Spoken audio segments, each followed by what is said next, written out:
Okay, everyone. So welcome to today's webinar, and to those of you who may be joining after the event by watching the recording.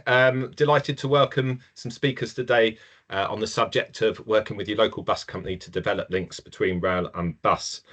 Before we get started, I just wanted to take the brief opportunity to let you know about some future events that are coming up, organised by Community Rail Network on the theme of integrated sustainable transport. On Thursday, the 21st of November, 10:30 till noon, we have a specific focused sustainable transport discussion group on working with colleges and universities, and we're delighted to welcome some guest speakers from within the sector to join us on that day and have an open discussion about how you might be able to engage students with your work. On Tuesday, the 14th of January, we've just confirmed, and we're going to be doing a focus on women's safety and the implications of sustainable travel. For those of you that are at the Community Rail conference recently in Nottingham, that was a really positive breakout room discussion that has led us on to decide to follow that up with the discussion group focus. So put that date in your diary. I will be sending invites out to the normal people on my mailing list. But for those of you who aren't on the mailing list and would like to attend either of those meetings, please drop me an email after the event. I shall share my email details in the chat later on. And we also have an event in January, date and time to be confirmed at the moment, but we're going to be joined by somebody from Network Rail who's going to be talking to us about the use of mobile phone data to help plan integrated travel projects. That should be really interesting. If you've missed any of our previous webinars, I just wanted to flag the opportunity to still view them. You can find them on the Member Services tab on the Community Rail Network website. Click on the past event materials and you'll be taken through to the links to the recordings of those events. One in particular I wanted to flag was the webinar about bus service improvement plans that was delivered by Bus Users UK back in February this year, I think it was. That recording's still available, and having viewed it again myself recently, there's lots of really useful information that's still relevant, and as you've attended today, I thought I would flag that as maybe something to refer back to and find out about how you can get involved in your local bus service improvement plan and all the enhanced partnerships and groups that have come out of those in your locality. So do check that out if you get the chance. And finally, before I pass on to our speakers for the day, I just want to say thank you to Foundation for Integrated Transport, who are currently funding my position up until the middle of November. So thank you to their support for enabling us to put on events such as this. So thank you very much indeed. At this point in time, I would delightedly pass over to, let's call him a headline speaker today, but that's not to undermine you, Nick, either. But I'd like to pass on to Roger French to talk to us a little bit more about his experience and suggestions. Over to you, Roger.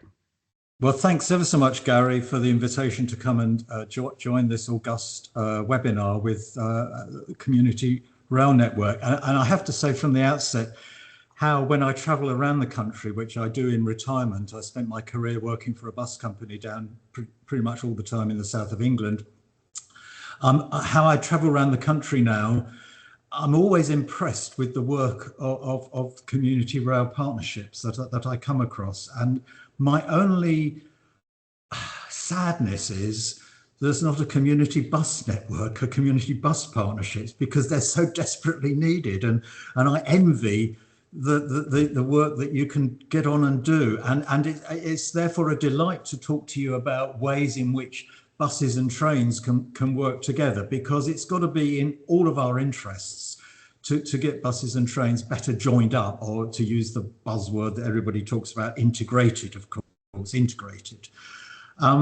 Because it's a win-win, because if people are minded to travel by train, they're already in the public transport mode of thinking.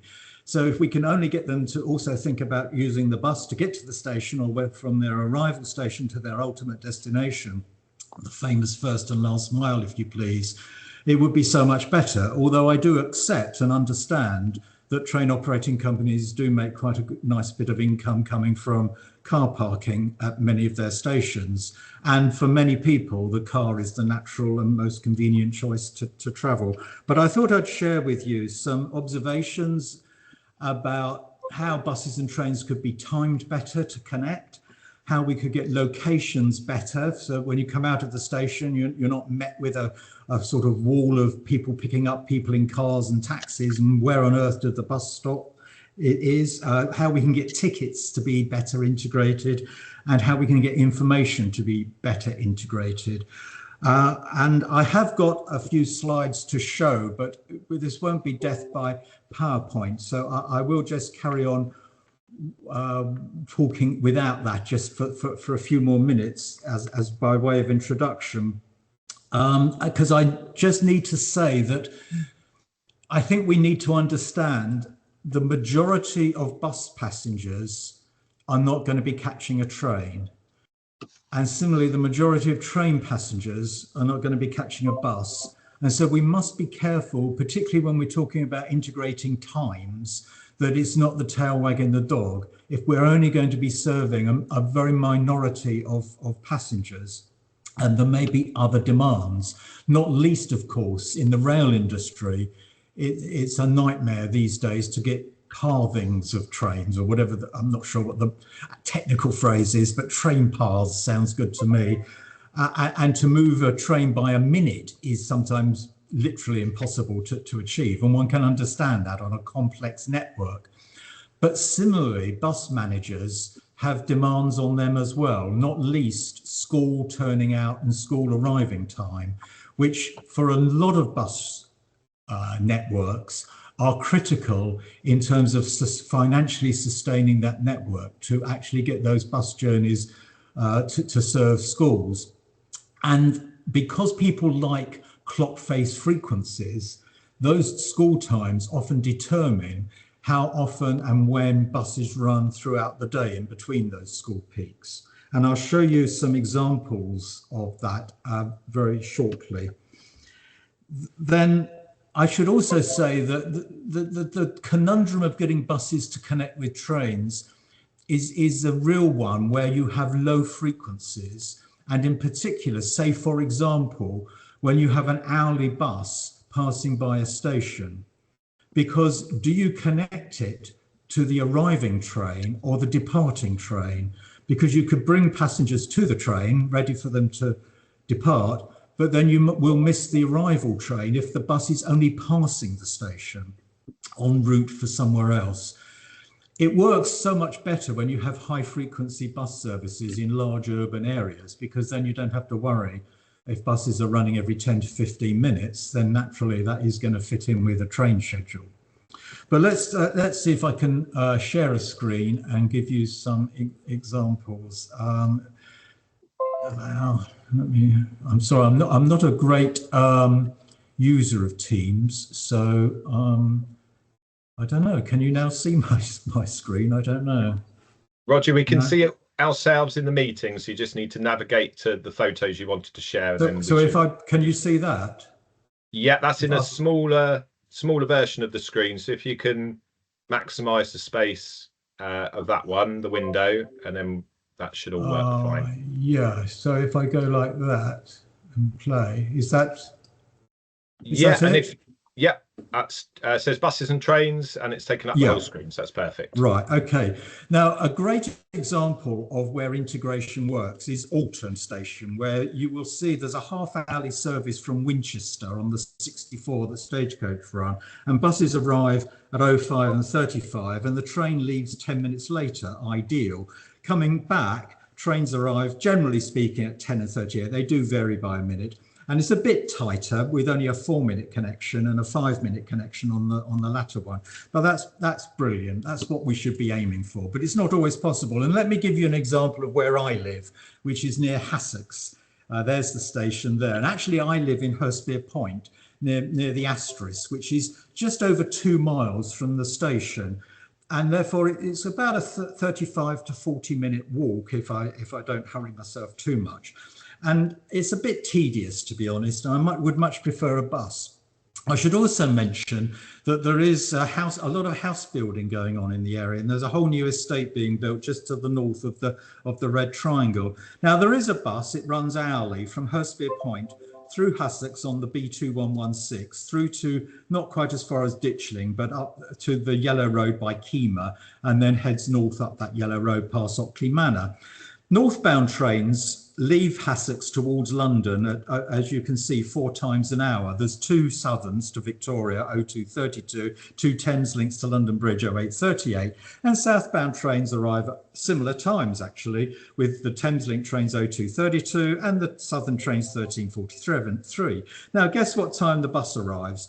Well, it can only arrive at one time past an hour because it's hourly, and it actually arrives from Hurstpere Point at 02, and going back to Hurstpere Point, it's 31. So frankly, it's useless because it's a bit tight for the 08, because often it can be a few minutes late and then you've got to get off the bus, walk up to the station. It doesn't go actually to the station entrance, get your ticket.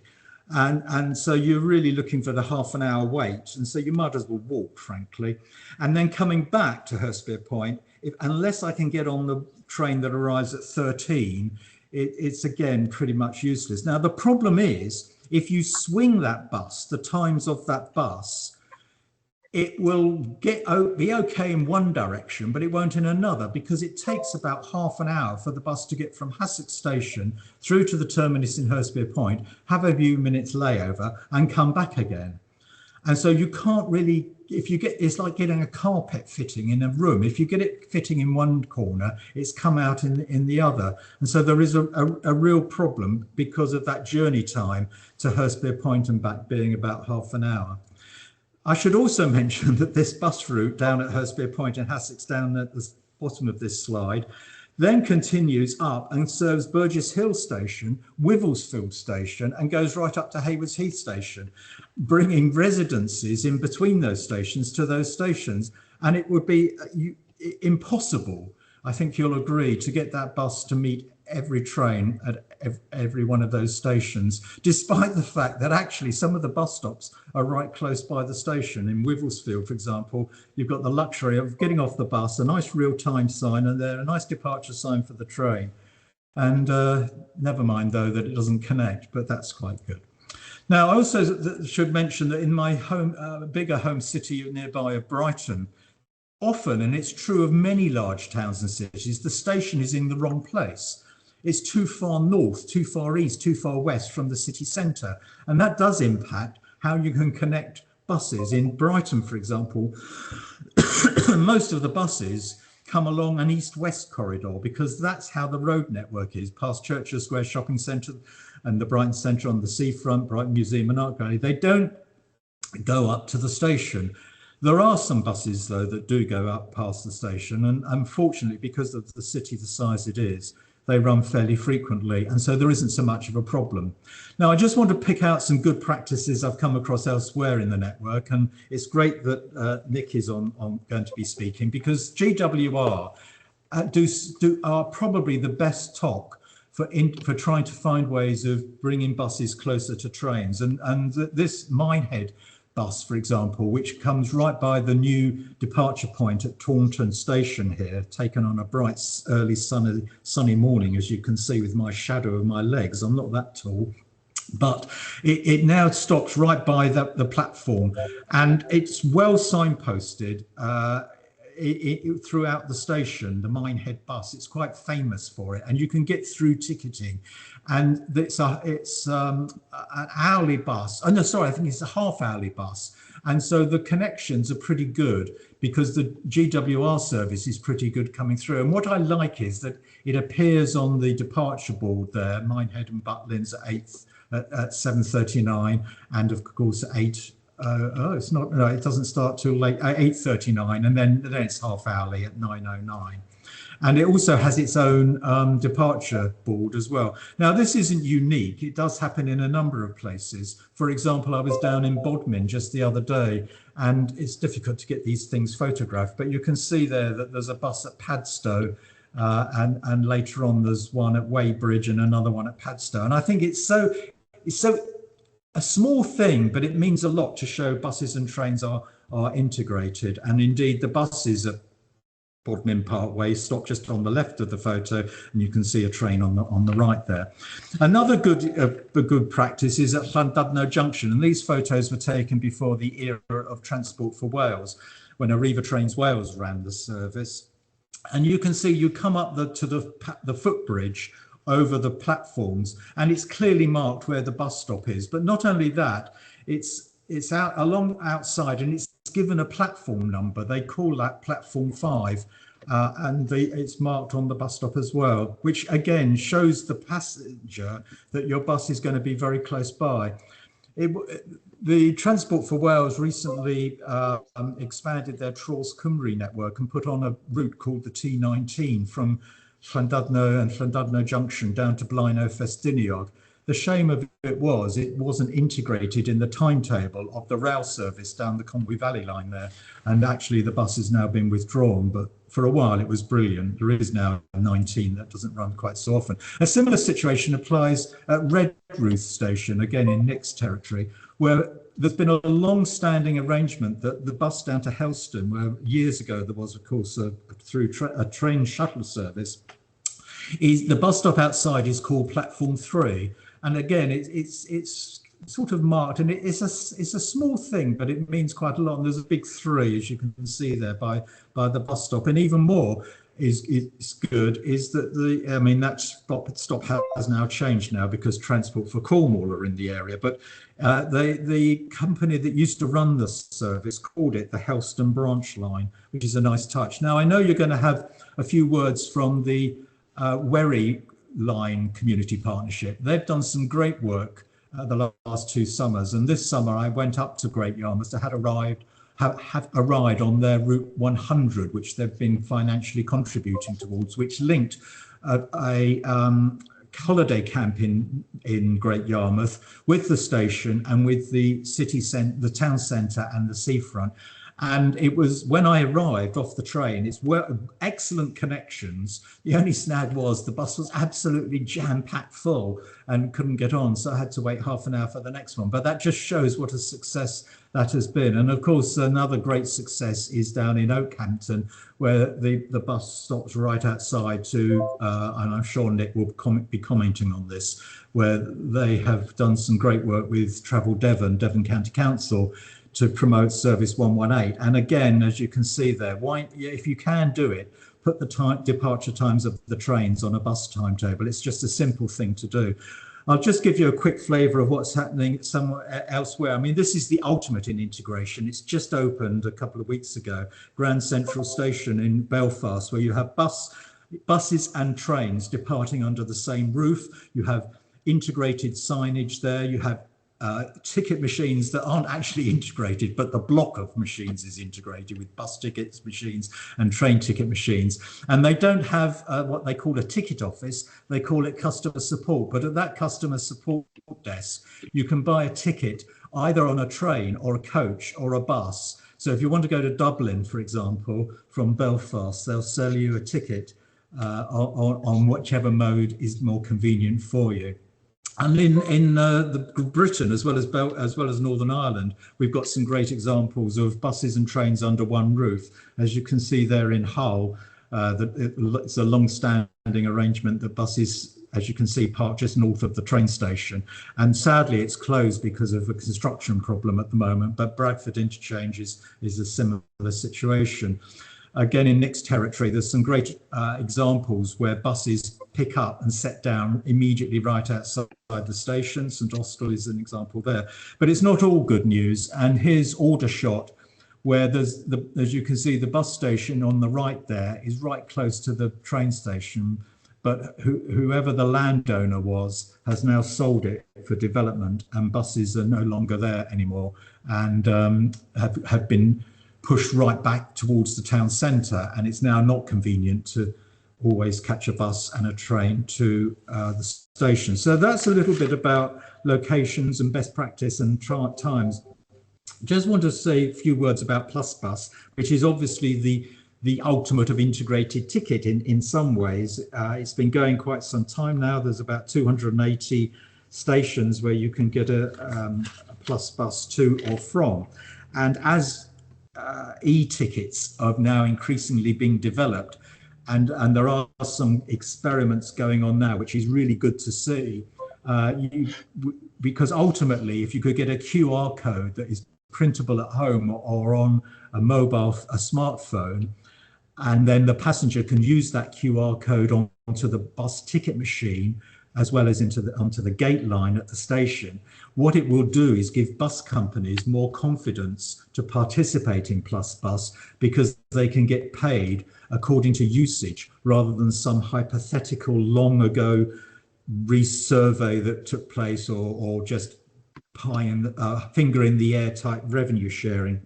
Because unfortunately, that does mean that in some towns and cities, operators don't all participate in Plus Bus. And there's a classic in Chester where there's a shuttle bus that runs from Chester station through to the town centre that doesn't accept Plus Bus, which is crazy really, because that is the one service it should be on.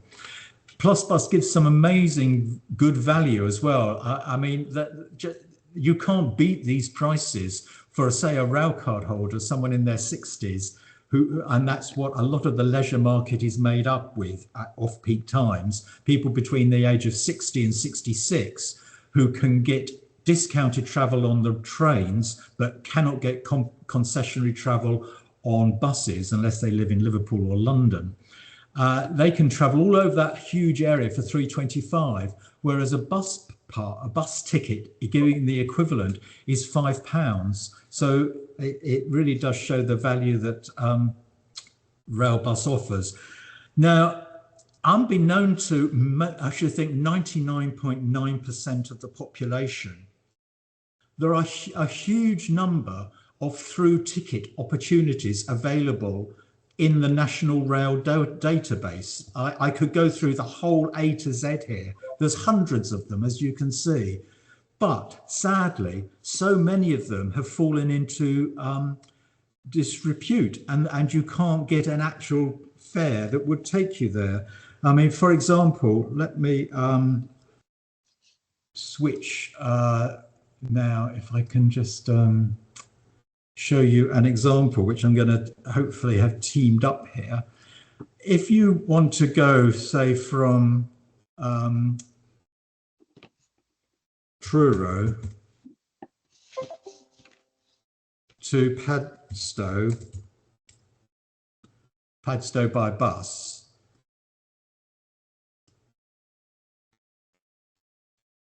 oh, it's not giving me an answer now. Oh, that's probably because I've got the wrong time. Let's go there.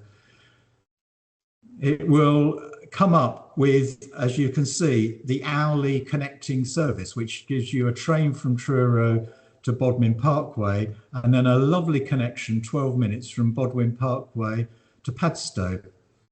But if you remember, the sign that I showed you earlier actually had some journeys going to Wadebridge, which is on the way to Padstow. And if I put in Wadebridge, it's in the database, but oh, when I tried earlier, it wouldn't let me. Yeah, no fares are available. There is no fare available for it. So you can make the journey, but you couldn't be sold a ticket for it.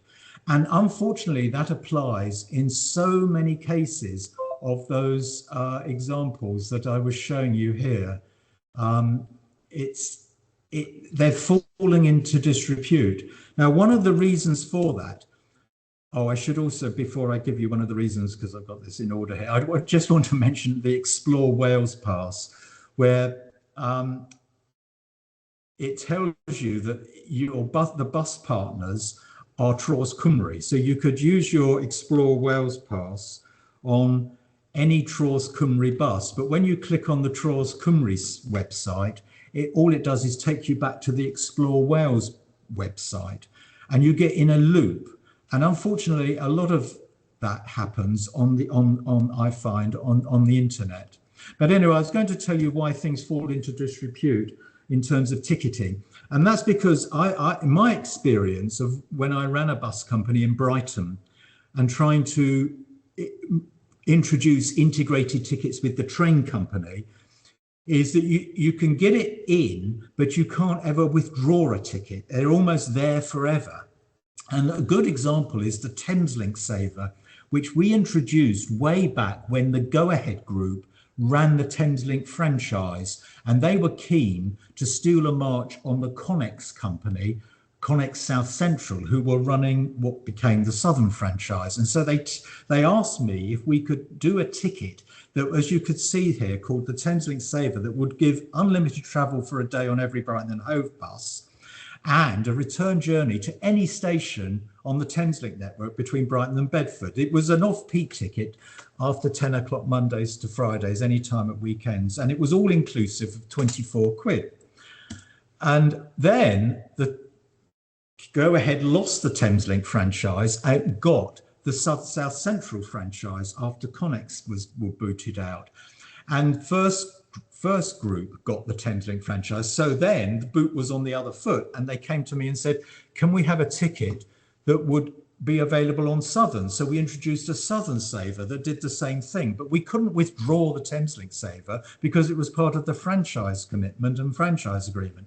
Now, those two tickets have continued until this very day. The price has gone up to the extent now, though, that if you actually want to get a super off-peak day return from Brighton to London Victoria, it costs you 24 quid, which is £1 more than if you went outside the station, said to a bus driver, can I have a Southern Saver, please? And he'd sell you one for £23. And similarly, the Thameslink Saver is, if you want to go all the way to Bedford, don't pay £45.90 in the station. Go outside and ask the driver for a £24 Thameslink Saver. But no passenger would ever do that because they don't know about these tickets. It's not advertised on the Southern or Thameslink website. And no bus driver would probably know how to issue one either. So they're an absolute load of codswallop, to be honest. The other thing that I was really pleased to do when we're running Brighton and Hove was take up the invitation to grab the former travel centre in Brighton Station and turn it into an integrated travel office. So here we sold bus tickets, train tickets, coach tickets on behalf of National Express network, the rail companies and bus companies. And sad to say, it's now a WH Smith's or instead. But it was a great, I was so proud of the fact that we had bus maps and in those days train timetables and other things. And just to finish, I just want to just touch on information. There used to be, these were my my top 5 stations where you could always know you'd get a bus timetable on display in the train foyer, so to speak. I'm sad to say that York has now gone, Cardiff has gone, although it has to be said there is a bus station just nearby the train station in Cardiff, and Reading have stopped putting their timetables. Now, in a lot of cases, that's because bus companies no longer produce paper bus timetables, but I'm pleased to say that Nottingham still do, and Stagecoach in Cumbria still do. And more than that, with Northern, I'll leave you with this example of best practice. And if only we could do this all over the country where the tourists gather. Northern produced this excellent guide to train services on the northwestern side of their patch, which includes bus timetables for the major Stagecoach routes across this tourist area. It's one of the few, if probably unique, example of having a bus and train timetable all in one place, ideal for the tourist. Anyway, thank you so much for inviting me to share a few thoughts on integrating buses and trains, and I'll be later on delighted to make any observations or contacts with any points that you have. And now I need to find the stop sharing button. Thank you. Thank you very much, Roger. That's brilliant.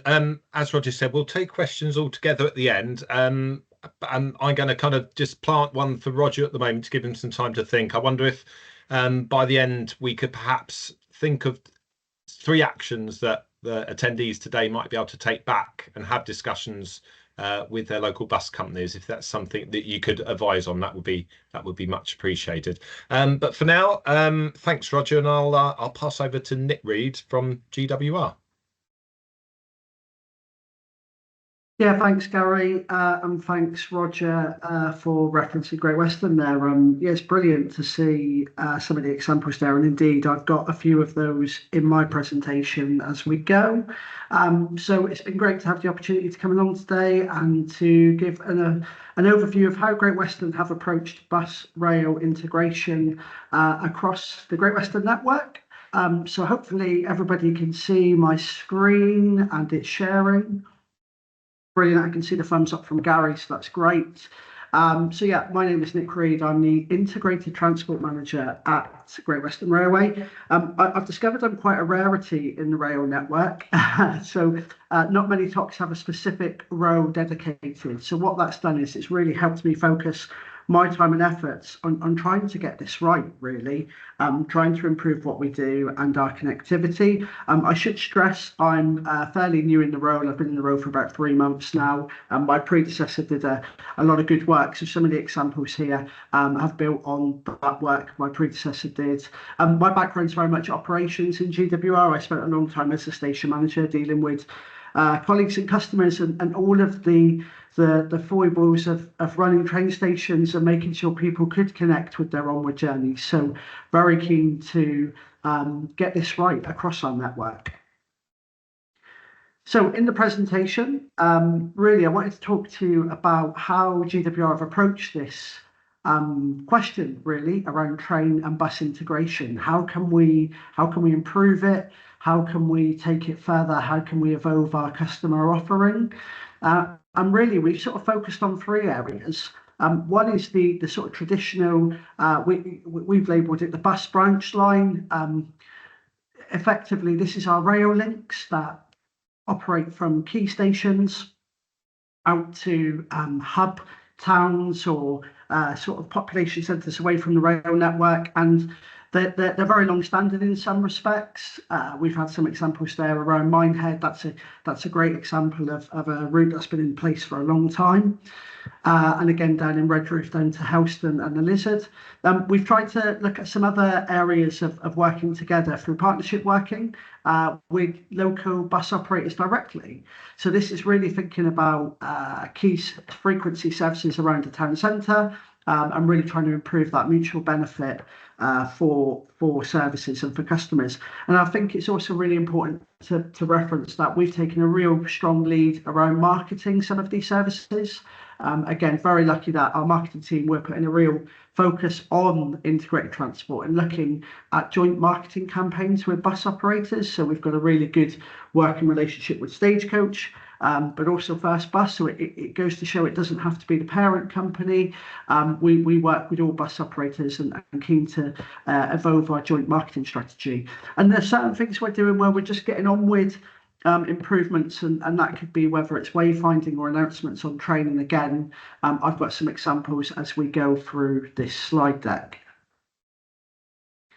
So yeah, we sort of referenced the bus branch line really, and this is kind of our gold standard approach effectively, where we're trying to make sure we've got that real partnership approach between the local operator, the bus operator and GWR and our train service. And Oakhampton gave us a real opportunity when the line reopened, where we could work with Devon County Council and partly Cornwall Council to look at the services that could serve Oakhampton Station and have that sort of opportunity to integrate services. Really lucky, again, from that partnership approach that some of these services, I say lucky, it's probably not the right example, but these are services that are subsidised by the local authority. And because of that, that means they have a bit more control over operating the services. We could very much work with the county council to make sure that the services would reflect the train times appropriately. And it's quite a rural area that these services are operating across. So again, maybe, referencing Roger's comments, there are less sensitivities around schools. These are not dedicated school services. There are some schools on the routes, but that's really helped to make sure that the bus service times could interact with the train service very well. So Oakhampton is that classic example, but we have expanded some of the routes to some new areas. So Totnes to Salcombe is one of our new areas where we've really tried to push that rail link and that bus branch line journey. So really, what are the benefits of doing this effectively? So I think there's some real benefits in this from our side as well as the bus operators. Effectively trying to work towards that timetable coordination as best as possible, and that helps reduce that overall journey opportunity. Again, we've talked about Oakhampton. It's not always possible at all stations, and even getting that interchange time is something that can be hotly contested. What is a suitable interchange time? And ultimately, it would be great to have the frequency of services that meant that the customer could choose what they wanted as a good interchange. So some services are hourly or 2 hourly. Obviously, you're set by those times, but in other areas, where we've got a really high frequency bus route, if you've got something that's every 10 minutes, maybe serving a town centre, obviously that connection time the customer can manage their expectations with what they choose. But focus on those bus branch lines. Again, these are really focused on the longer distance sort of connections from the rail line. And what we've really tried to do is it's about awareness. It's about celebrating those rail links and sort of highlighting those rail links to our wider leisure base. What I tend to find is that local customers in the area will understand they might exist or they might have seen it, but actually the branding side is so vital and so clear for this. And Roger touched on years ago the Helston line was sort of had its separate branded brand identity, and what we're really trying to do is sort of think about wrapping several of our bus branch lines into the RailLink branding, so it's a clear, consistent package for our customer, and it's building up really a confidence in the customer's journey to say, look, I know this is a RailLink service. I know there's that working relationship between the bus operator and the train company. It doesn't always work perfectly, but if the train's a couple of minutes late, there's that sort of unwritten rule with the bus operator that they'll just hold on for that train a little bit more. The staff are all aware that there'll be people making that connection and that change. We can do things around the wayfinding at the station to make sure it's seamless and have announcements on train. Again, that joint marketing strategy really helps to give people confidence and also travel inspiration for people that might not be used to that journey. And again, showing those journeys on railway planning systems. So we haven't got it perfect with the rail industry systems. Since coming into role, it's something I'm well aware of, and we continue to chip away. And what I've discovered is that actually integration, you really do have to work at this from the bus operator side and the train operator's side. So to upload bus schedules onto National Rail is a huge feat alone.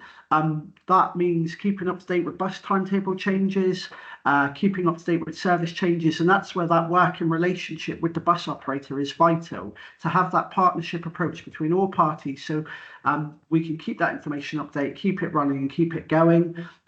The fare side has its own complexities, and some of the challenges we've recently experienced is the £2 fare cap. We're really waiting with bated breath to see where that goes, and what that means is we've had some challenges where the fare or the through fare showing is maybe not where I would personally want it, but again, it's something we're working with local operators to see if we can reflect the fare cap that's in place.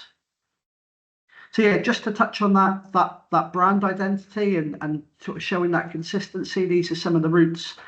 We've recently also increased the RailLink service with the 310 up in Linton and Lynmouth, and that's an interesting example actually where Devon had the contract for the service up to Linton and Lynmouth, very rural part of Devon and up to Exmoor, and recently the contract's been re-awarded to Stagecoach. So it was with the local independent service, it's gone over to Stagecoach. So what I've been doing is working with Stagecoach to make sure that they were willing to adapt some of the branding and take that over to their services, and they've been really keen to work with us, I think, because we've got that good relationship with the local bus company, that they've been able to take our branding and work with it and make sure they display that on their buses that are operating in that area. So just to touch on some other examples around awareness and what else we've been doing. So here's an example of the marketing campaign that was originally set up for Linton and Lynmouth, and again, sort of posters and awareness. We've got examples here of on some of our services. where we've put onboard announcements to highlight that you can change, in this example, at par for Foyne. Believe it or not, every type of roller stock has a different way of displaying information and announcements, etc., which just goes to show the complexities we have on the rail side and making sure we provide that information on a consistent approach. And we've been updating some of our onward travel maps, etc., and connectivities again for that awareness side. So you'll see here examples of where we've included some of the bus branch lines that we have, those rail links, onto our rail network, again to boost that awareness and visibility. And then some quick wins we've been doing is just where for example, maybe the bus stops are a little bit further away from the train station than ideal. We've tried to do some wayfinding where we've worked with the local authority to put some signage up on suitably placed lampposts. It's just building that confidence with the customer that they can make that interchange and pointing out, that the buses are quite nearby and where they are. So they might not do it on that journey, but maybe on a subsequent journey, they have that confidence to make that modal shift. So some examples here actually of where we've tried to sort of step away a little bit further from the railway operating environment. And the example in the bottom left-hand corner, this comes back to our 164 service, which I say that it's Tally Ho's 164 service, but it's our rail link service down to Kingsbridge and Salcombe. And this example here is a bus stop actually at Kingsbridge. And we've worked with the local town council there to basically take that bus stop and use it to put on some vinyl adverts to basically highlight the fact that from here you can jump on the 164, it takes you up to Totnes, and that works really well somewhere like Kingsbridge, because there'll be a lot of people that are local to the area that maybe don't realise that it is such a good sort of connection door to door from Kingsbridge up to Totnes, but also for the visitors and that leisure market to really highlight that. So something to sort of take away is it's not necessarily about just the rail end of the journey. It's about the destination, for example, where people are going, and can we work together to boost that awareness and show that. Just on the right hand side, just an example here of trying to work with our forecourt and make sure we've got clear information. It goes down to the detailers. Highlighting which bus stop is which in a clear way, so that our customers making that interchange, they can see what bus stop is what. It helps with their onward planning and onward journey information. So this is a good example where we've worked with the local authority at Bristol Parkway to just improve the aesthetics of the bus shelter, to really highlight the fact that we see this bus shelter as an interchange, and it's that joint marketing, that joint branding again between modes. So yeah, I think the key here is really that partnership working, and again, just to sort of highlight some other examples where we've worked with Devon County Council really successfully. So yeah, we've talked about the bus branch lines, but also we've managed to work with them around community funding for new shelters that are near the train station, but not quite on our footprint. So an example in the bottom right is a new shelter at Crediton. I've got some examples here from Wiltshire where again, we've been working with Wiltshire Council and a member of their Enhanced Bus Partnership Forum, which I know Gary referenced earlier, to work with them on building connections and where we could sort of develop our bus branch line concept. The bottom right hand side is actually a picture of their demand responsive service, which again is something that's more prevalent in rural areas, but they've got a real commitment to make sure that demand responsive service operates via Bedwin, Hungerford and Pewsey train stations, and it's great that we could apply that rail link branding to that service again to sort of really highlight to people in that area that this is a connection, it's a way of integrating that bus and the rail station. So that's worked really well, and Wiltshire are finding they're getting a lot of journeys to and from the train station, so we're really pleased with that one. Yeah, we talked about Transport for Cornwall. So they do have a very unique branding down in Cornwall. They're really keen on that one branded approach under Transport for Cornwall. It's been applied to the rail side through some of our wayfinding signage and how we can improve the wayfinding, some of the leafleting and marketing that we do have in place, and we're continuing to improve on our relationship with that branding and where we can continue to apply it across our estate. Yeah, and finally, this is just sort of examples of where we've had that direct partnership working with a bus operator. So it doesn't necessarily need to be the local authority. We've worked really well with bus operators, and in the bus in the middle of the screen is where we've applied a bus wrap to some of their buses in the Cheltenham area, just to highlight that connectivity between Cheltenham Spa train station and the town centre. Again, it's that awareness campaign to the local area to say that actually there's a really good bus service here between the Cheltenham train station and the town centre, to sort of highlight that, celebrate that. And then again, some of the posters have gone on to different sort of bus stops around the local area to promote and highlight that. So it's really about, it works for both of us. It works for the bus operator as much as the train operator, because we want people to come to our train stations.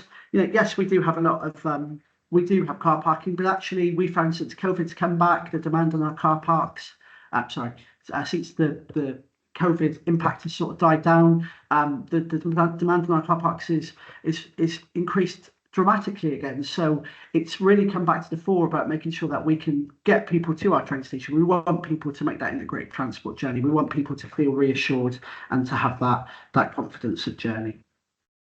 And yeah, just finally, here's some evidence to show actually where we've put that branding in, where we've done that joint working, that actually passenger numbers have increased. So this is the 310 up in Linton and Lynmouth. You can see before the rail link branding was applied back in 2021, the journeys were a bit lower, but you can see that substantial increase. Now, yes, we know the £2 fare cap is applied, and that's been part of that mix. But we're fairly certain, speaking with the local operator, that the branding and the awareness campaigns that's gone with this particular route has really helped boost passenger numbers in that area. And there's some examples here of the rail link, the 118, which is the Oakhampton Tavistock service. That's had a 28% increase. That's in more recent times. That's since the £2 cap fare has been in existence. And the 164, which is the Kingsbridge to Salcombe service, that's had a fantastic 114% increase. And these passenger numbers are just journeys to and from the train stations, so it makes it quite specific to sort of track how many people are making that interchange and travelling down. So yeah, just to really show that this does work. It does get people out of cars. It's increasing people making that journey by public transport, which we're really pleased with. Okay, that's the end of the presentation. That's wonderful, Nick. Thank you very much. And as a resident of Devon, I'm very lucky to be able to benefit from some of these services. And I'll be very interested in coming back to you in a moment, if that's okay, just with some thoughts for some of our members who are in the room today who might not necessarily have a TOC that are quite so active in this space, and what it is that they might be able to do within their organisation to influence and showcase some of this work that's happening around the country. We'll take questions in a minute. I can see, Dave, you've got your hand up. I wanted to bring into the room just quickly before we open the floor for questions. Trevor from the Wherry Lines, Community Rail Norfolk, who was going to briefly just tell us a little bit about some of their work that Roger referred to in Great Yarmouth with the summer service. Trevor, hopefully you're there, and hopefully you'll be able to tell us a little bit about what you've been up to. Well, I am here. Can you hear me? We can, loud and clear, Trevor. Yes, thank you. Well, good. All right. Okay. Well, the problem at Great Yarmouth was that there were no buses serving at the railway station for a number of years.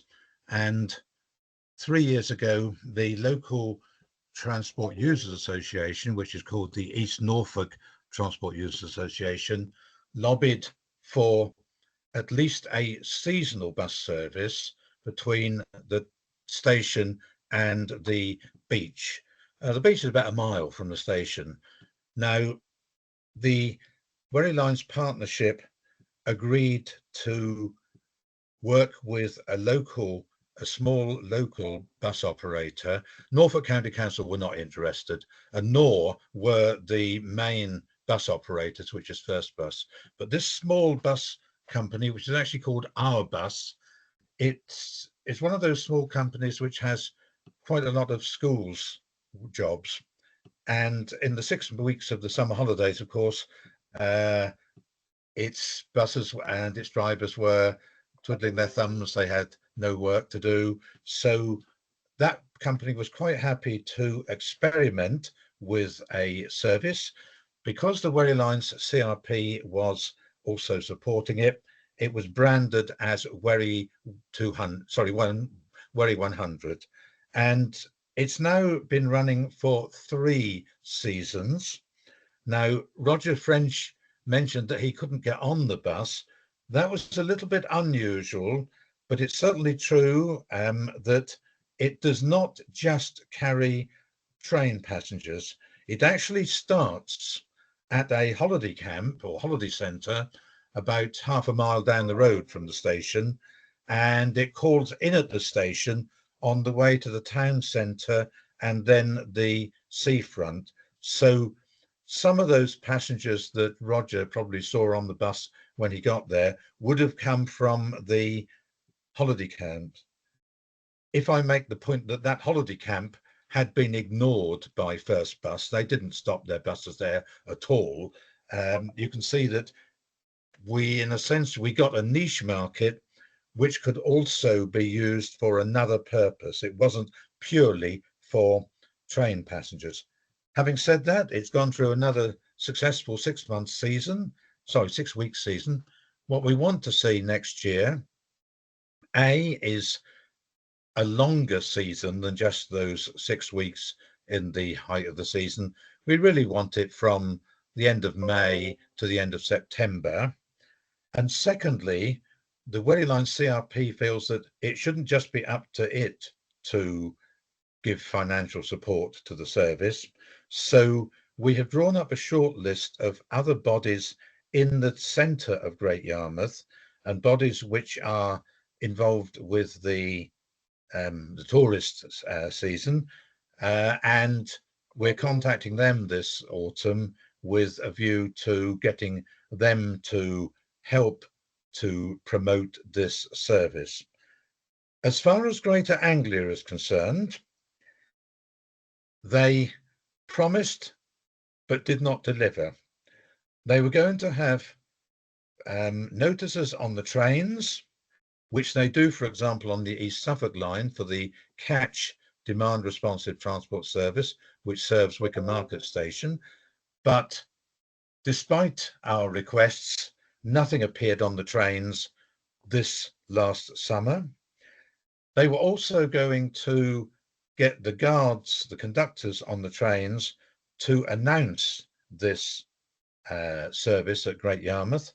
Well, I didn't hear a single announcement. I don't know that Mr. French heard one, but certainly, as far as we were concerned, it could have been better publicised to the actual users of the trains. We ourselves in the Wherry Line CRP, we produced plenty of publicity, which we put not only in the various villages and in Norwich, obviously the sort of junction for the line, but we even put them on, for example, the riverbank at Reedham, which is half a mile from the station, to encourage people who were perhaps having, they got cruisers on the Broads, they were tying up at Reedham, they could see that there was a station at Reedham, half a mile away, and that if they went into Yarmouth on the train, they could indeed get a bus from the station to the town centre and the seafront. I did something similar at the station, near a station which I adopt, again to serve the people who were, in this case, bird watchers on the Hyde in the river, getting them to realise that they could get a train that would take them into Yarmouth while they were here on holiday or whatever, and a bus as well. So we did produce material and we did distribute it very widely. We plan then to do something similar next summer, but at the moment we're talking with the bus operator and with the other bodies in the holiday industry to get their views in the hope that we will have a longer season next year. So that in a nutshell is Wherry 100. Trevor, thanks so much. That's really much appreciated. It's really nice to ground this discussion in something that's been happening locally and practically. So if anyone's got any questions, Trevor, is that okay if I forward them on to you at a later date? And I'm sure you'll be happy. That's wonderful. Thank you. Yeah. Okay, we do like to try and finish, and we haven't got much time for questions. Nick, there is a specific one for you in the chat bar regards return on investment. I wondered if you could have a think and just respond to that in your own time. You don't need to do that to the audience now. Dave, Darnell, and anybody else, if you've got a question, please pop your hand up. We'll try and fit as many in as we can. Yes, thanks. Interesting. Our challenge, I'm from Brockenhurst down in the New Forest. And we've just completed a study about connectivity from the station to Lymington Hospital, because there is no really viable access to the hospital. So everyone travels there by car. There is a bus service, it's hourly, but then between 8 and 10, there is no service at all. The challenge that we have is obviously getting people out the cars, but to do so, you've got to have an alternative. And really the bus service is it. How do we go about encouraging a better bus service? Needs to be a half-hourly bus service to get people to use it. I realise that there's a challenge because of having the buses available, and certainly between 8 and 10, I think all the buses go to the local college. But it is a challenge to provide that accessibility by public transport. I wonder if anyone's got any ideas. Roger, is that something you could respond to? It's difficult. There's no one size fits all with these things. I mean, in some areas, having a bus at let's say 9 o'clock rather than 8 o'clock, there's lots of buses at 9 o'clock available because they've finished their peak hour business generally to do with schools.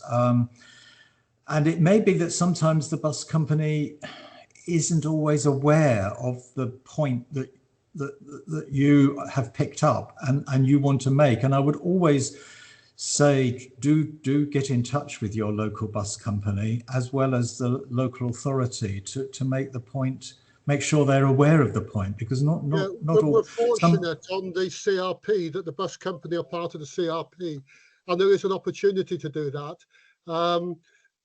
So yes, I take your point of having a discussion with them. The bus service is actually subsidised by Hampshire County Council at the moment, and it's a question of a chicken and egg, because obviously they're looking at increasing the patronage, but until you put it on, then you don't know whether it's going to be a success. Are there examples of trials where everyone's carried out a trial to see whether it does work? That's one of the great things, I'm sure, that came out in the presentation you had about bus service improvement plans. That's partly what they're all about, to try these things while there is public money available. Yeah, okay. Okay, perhaps it's about raising the profile of that. I'll leave it with that at the moment then. Thank you, Dave. You short the time, Gary. Cheers. No, thank you. I do remember seeing, and this is maybe a question for you as well, Roger. I can't remember the source of this, but in effect, it takes up to 2 years for a bus service to cut its own teeth, as it were, for that amount of time to raise awareness and to get the demand turned into people using the service. Do you feel that's fair? I think it is, yes, definitely 18 months to 2 years, depending on the circumstances. Yes. Yeah, and as you said, bus service improvement plans very much about using that funding to try and test new services, etc. Yeah.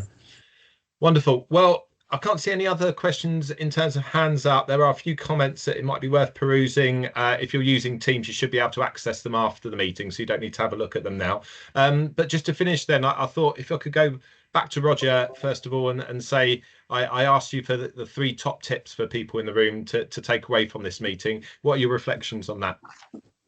Well, I would say, firstly, make contact. If your bus company, if you're in the fortunate position of having an enlightened bus company that still produces paper timetables, talk to that bus company about how we collectively somehow those bus timetables can get into the railway station booking ticket office, because that is an obvious place where people are susceptible to public transport and can pick bus timetables up. And in my judgment, it should be every railway station has a display of bus timetables in it.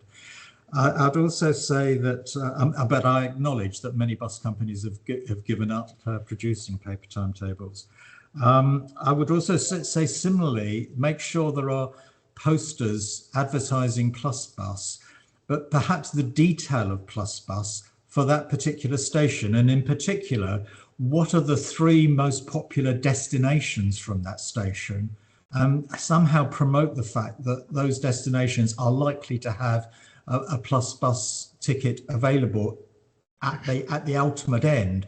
So many people, I'm sure, are buying tickets to a destination station and are unaware they can get, for a matter of a couple of pounds, £2 or £3, unlimited bus travel in a very wide area, as I demonstrated with Manchester earlier.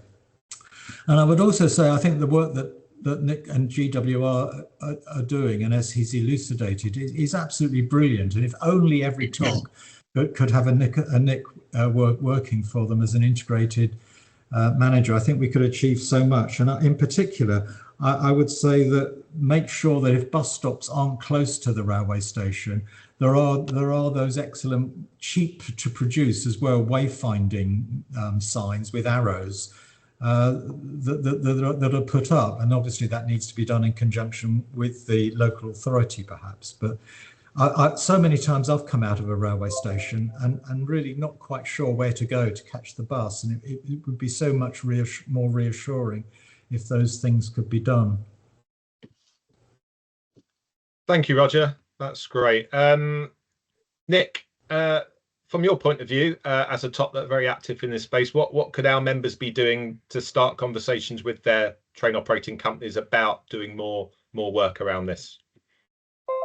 Yeah, absolutely. So there's certainly a key piece around that information provision and sort of maybe understanding what their local TOC are currently doing in terms of information provision, and can more awareness be shared and highlighted. That would certainly be a good sort of logical way of trying to continue that. And I think, Gary, you know, I was just reflecting on the chat a little bit, and I think I'm very lucky that we've got a fantastic managing director. We've got a fantastic TOC team that have really put this high on their agenda. We've put the time and effort and resource in to continue to develop this. And integration is something that has to be continually worked on. You know, if it's not continually updated or improved or discussed or made aware, it can fall away. So I think that's a really sort of vital point, that maybe in the past TOCs did work, or there was resource allocated. I think in GWR we're very lucky to continue that and to keep it going. But I think it is about making sure that the TOCs are prepared and ready to implement suggestions and changes as appropriate. And I would say as well, is that partnership is such a crucial thing, because the local authority might have resources to support that can work with the TOC to boost and enhance that information, or develop that integrated approach. And getting those aspirations and ideas across that multiple levels will really help make sure that everybody's singing with one voice. That would really help sort of continue to put the emphasis on this. So yeah. That's great. Thank you very much, Nick. And then sort of my parting thoughts would be, in terms of homework for anybody that wanted to do some follow-up after this, is do have a look at the Bus Service Improvement Plan webinar. That talks about the role of enhanced partnerships, and if that doesn't mean anything to you, then it's worth watching. In effect, you may well be able to get yourself a seat round the table on an enhanced partnership in your local area, which will give you access to the right people to start having these conversations about bigger changes. And you can always Google your local area and the words Bus Service Improvement Plan, and hopefully you'll be able to find the one, because I think pretty much every area, if not everyone, will have one somewhere in their area, which has often come with additional funding to help them implement their changes. So that's probably worth you doing after this. So I think that's probably a good place to stop at this meeting. Thank you so much for everyone for joining, and a particular thanks to Roger, Nick and Trevor for your contributions. Very, very much appreciated. If you've got any follow-up thoughts, questions, then I'm happy for them to be directed to me, and I can always forward them on or attempt to respond myself if I can. So thanks once again to everybody for coming along today, and hopefully see you again at a future event from the Community Rail Network. Thank you very much indeed.